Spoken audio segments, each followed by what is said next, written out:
Bonsoir et heureux de vous retrouver pour ce nouveau numéro de 7-8, le journal. Voici le sommaire. Le premier tour de la primaire de la gauche, c'est ce dimanche. Les élus socialistes des Yvelines jouent le tout pour leur poulain. C'était le cas hier de la sénatrice Catherine Tasca. Elle était à la gare de Saint-Quentin en Yvelines pour une ultime distribution de tracts pour Manuel Valls. La caisse primaire d'assurance maladie des Yvelines a inauguré lundi 16 janvier à Versailles son point d'accueil Nouvelle Génération. Des nouveaux services mis à disposition pour faciliter les démarches du public. Et puis un peu de sport, on parlera de Muay Thai. La boxe thaïlandaise était à l'honneur ce week-end dans les Yvelines. Un grand gala était organisé. Nous étions sur place. On débute ce journal avec de la politique. Dimanche se déroulera le premier tour de la primaire de la gauche. Dans le département, les élus socialistes jettent leur dernière force dans la bataille, comme la sénatrice Catherine Tasca qui était hier à la gare de Saint-Quentin en Yvelines pour une ultime distribution de tracts en faveur de Manuel Valls. La campagne a beau être difficile pour lui, Catherine Tasca en est convaincue. Manuel Valls est à même de l'emporter. La sénatrice socialiste des Yvelines en a fait son favori pour le scrutin de cette primaire, loin devant Benoît Hamon, pourtant élu du département des Yvelines. C'est un camarade, nous respectons ses choix qui ne sont pas les nôtres. Dont on dira, pour parler, je dirais sans agressivité, qu'il y a une bonne part d'utopie et un comportement qui a été le sien et d'autres à l'égard de notre parti qui ne nous paraît pas fidèle à l'histoire de ce parti. L'ancienne ministre de François Mitterrand soutient de Manuel Valls. Elle estime qu'il est aujourd'hui le seul à avoir la stature d'un chef d'État. Dans le deuxième débat, il est le seul à avoir prononcé le mot de culture et vous comprenez que pour moi ça compte. Mais c'est aussi quelqu'un qui parle de l'Europe de façon à la fois très, très réaliste mais également active. Avec cette distribution de tracts, les militants entendaient clarifier les propositions de leur candidat, un candidat qui suscite l'intérêt du public selon eux. Les gens, effectivement, demandent à connaître un peu plus aussi du programme, demandent à connaître un peu plus des axes qui vont être donnés durant la campagne et pour l'après. Et je pense que là, du coup, le retour est positif parce que les gens cherchent à connaître. Reste que l'épisode de la gifle reçue par l'ancien Premier ministre mardi soir pourrait laisser des traces. Manuel Valls est annoncé en tête dans les sondages à l'issue du premier tour, mais battu au second, que ce soit par Arnaud Montebourg ou Benoît Hamon, justement. Lundi dernier, la caisse primaire d'assurance maladie a inauguré à Versailles son nouveau point d'accueil, des nouveaux outils et des services qui sont mis à disposition du public pour améliorer leur démarche. Ouvert depuis fin décembre, le but de cet accueil Nouvelle Génération est de simplifier les démarches du public et d'améliorer leur accueil. Si on ne l'accompagne pas, les outils ne seront pas utilisés. Donc en fait, c'est le pari qu'on a fait, c'est de mettre les outils à disposition et de former nos techniciens d'accueil aux techniques d'accompagnement. Et d'ailleurs, ça marche puisque en 2014, nous avions un petit peu moins de 40% des assurés yvelinois qui avaient un compte Amélie. Et aujourd'hui, fin 2016, on est à plus de 66% des assurés qui ont un compte Amélie. Et depuis qu'on a mis en place le nouvel accueil et qu'on accompagne nos assurés sur les outils, on voit bien qu'il y a une montée en charge très forte du compte Amélie. Il y a l'accompagnement qui permet de fluidifier le passage du public, mais il y a aussi de nombreuses bornes mises à disposition avec de nombreux services. Ces bornes nous permettent de gagner du temps en mettant à jour les cartes vitales, en imprimant les attestations de droit, en commandant des cartes européennes, en consultant les relevés de remboursement et en imprimant des attestations de paiement d'indemnité journalière. Elles sont disponibles pour tous nos clients et tout au long de la journée. Tous ces outils permettent aux agents de la CPAM de se concentrer sur les rendez-vous avec le public. Le délai d'attente est aujourd'hui de 48 heures. Et depuis le mois de novembre, les Magnicois ont un nouvel espace citoyen. Ce site permet de réaliser diverses démarches administratives comme s'inscrire sur les listes électorales ou encore trouver des offres d'emploi. Écoutez Bertrand Houillon, le maire de la commune. Pouvoir trouver tous les services facilement, pouvoir aussi interagir avec la commune, avec les services municipaux, avec les élus. Donc c'est par exemple signaler des problèmes, c'est suggérer des idées, c'est féliciter aussi quand on voit des choses qui se passent bien. Et cet outil-là, on envoie une information au service qui les gère, qui répondent le plus vite possible, qui donne une réponse et qui essaye d'apporter toujours une solution. Aujourd'hui, dans le cadre du projet Demos, une quinzaine de jeunes trappistes ont reçu des instruments de musique, un dispositif coordonné par la Philharmonie de Paris qui vise à démocratiser la pratique musicale en orchestre. Et le week-end dernier, ils étaient aussi à Plaisir, nous étions sur place. Violon, alto ou contrebasse, des instruments que ces enfants tiennent pour la première fois entre leurs mains. Grâce au projet Demos mené par la Philharmonie de Paris, ces 15 jeunes plaisirois ont reçu leur propre instrument. J'ai eu le violon. Je peux le transporter chez moi et c'est parce que je l'aime depuis toujours. C'est leur son, ils m'hypnotisent. J'ai déjà appris à faire un petit peu les instruments. J'ai déjà appris à chanter et à danser.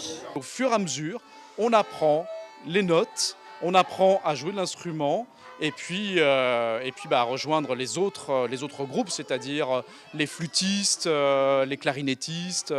Durant 3 ans, chaque enfant suivra 4 heures de cours par semaine avec sa famille d'instruments. Initié en 2010, Demos veut démocratiser la musique classique auprès des populations ne disposant pas d'un accès facile à cette pratique. C'est quelque chose qui est fort et qui va non seulement, leur permettre de rencontrer la musique, mais aussi de faire changer leur comportement, de les accompagner dans une forme de rigueur, de joie, d'optimisme et aussi de fédération, puisque ce groupe de 15 à Plaisir rencontre les autres groupes de 15 de toutes les villes.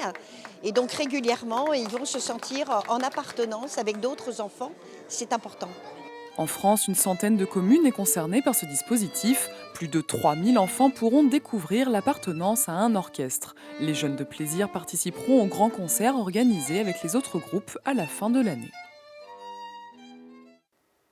Et on reste à Plaisir avec les vœux de la mère Joséphine Colemans-Berger, mercredi dernier au gymnase Nicole Hassler. Lors de la cérémonie, elle est notamment revenue sur la réhabilitation du château de Plaisir dans les prochains mois. On a un très grand projet qui est un projet d'un centre culturel à l'intérieur, pas uniquement du château, mais aussi des communs du château, qui doit complètement renouveler cet endroit pour pouvoir déplacer la bibliothèque et surtout avoir un centre numérique, puisqu'aujourd'hui, que ce soit les livres, que ce soit la musique, le théâtre, c'est avec le numérique. Gros projet de réhabilitation de l'ensemble du château et des communs, un projet de fin de mandature très ambitieux. Un mot de sport à présent, le Muay Thai, appelé également boxe thaïlandaise, était à l'honneur le week-end dernier dans les Yvelines. Un grand gala a été programmé à Conflans-Sainte-Honorine, une soirée qui a attiré des têtes d'affiche. Nous étions sur place, un reportage de Michael Elmidero sur des images d'Yvelines Première. Un parfum de Thaïlande a flotté sur Conflans-Sainte-Honorine ce samedi 14 janvier. Un gala de Muay Thai était organisé pour la 5e fois à la capitale de la batellerie. Pour ce rendez-vous, plus de 1000 personnes ont fait le déplacement pour voir ce sport de combat qui mêle les techniques coup de pied, poing, genou, coude et les projections. Le public est réceptif toujours à Conflans. C'est la 5e édition et puis tout le monde est là. Tout le monde est présent. C'est un plateau que je travaille depuis quelques temps maintenant. Et donc j'ai pris soin de préparer ces combats minutieusement. Donc ce soir il y aura du spectacle. Pour la première fois, un combat féminin pour la ceinture WMC était programmé dans l'enceinte entre la française Myriam Djedidi et la belge Vanessa de Veil. La tricolore en brassière noire l'emporte dans cet affrontement. Je suis évidemment super contente de ma prestation et contente d'avoir fait plaisir au public. Apparemment ça leur a plu. Le fait qu'ils m'encouragent, ça m'a aidé à justement monter le rythme. Et voilà, je suis très contente. Chez les hommes, en full contact, Michel Lopez d'Avega, originaire de Sartrouville, 5 fois champion de France, champion d'Europe et champion du monde en titre, s'est imposé contre William Hillemet d'ici les Moulineaux. J'ai conquis le terrain face à un adversaire vraiment très coriace. Il m'a donné du fil à retordre et ça je le savais depuis le début. Et non, franchement, je suis content de moi, mais voilà, il va falloir que je travaille beaucoup de choses à l'entraînement. Les bénéfices de cette soirée permettront d'acheter du matériel pour développer le Muay Thai dans les quartiers. Le montant exact n'a pas encore été communiqué. Ils prennent de sacrés coups. On va à présent parler d'e-sport, le sport électronique sur console. En France, des milliers de joueurs participent à des tournois et récoltent des sommes considérables. Dans les Yvelines, un nom circule avec insistance, celui de Kylian Fauchot à 14 ans Il est déjà considéré comme le Lionel Messi de ce sport. Kylian Faucheux, 14 ans, n'est pas un adolescent comme les autres. Ce collégien de 3e est actuellement considéré comme le futur prodige du e-sport en France, du sport via les jeux vidéo. Sa spécialité, le football. Le jeune Marc débute avec sa touche carrée et déplace ses joueurs avec son joystick depuis ses 6 ans. Quand j'étais petit, je jouais avec mon père un petit peu aux jeux vidéo avant. J'étais moins fort, donc je perdais souvent. Et après, je me suis entraîné. Je jouais un peu en ligne. Et du coup, après, l'envie de jouer aux jeux vidéo, aux jeux de foot, elle m'a apparu comme ça. Après avoir remporté des centaines de matchs en ligne, Kylian alias Killzyu s'est fait un nom ou plutôt un pseudo dans le milieu. En 2015, il a intégré la Neo Esports 95, une équipe d'une quinzaine d'adeptes composée selon les spécialistes des meilleurs joueurs du monde sur les jeux de football FIFA et PES. C'est mieux pour beaucoup de choses, pour aussi l'esprit d'équipe. Il y a les tournois qui se font aussi en équipe. Il y a toujours ton président ou n'importe qui peut te dépanner pour quelque chose, t'amener en tournoi, on part à plusieurs. C'est toujours mieux que partir tout seul à 5 heures de route, c'est mieux d'être en équipe. Une alchimie qui fonctionne. Kylian a remporté des dizaines de tournois, dont celui de la Paris Games Week. Des performances qui lui ont permis d'empocher près de 1 500 € cette année. Mais pour continuer à progresser, le sportif virtuel s'entraîne 1 heure tous les jours. Une passion encouragée par sa mère sous certaines conditions. Je vais te pousser à continuer. Mais comme tous les parents, à condition qu'il soit sérieux au niveau de ses notes et de ses études.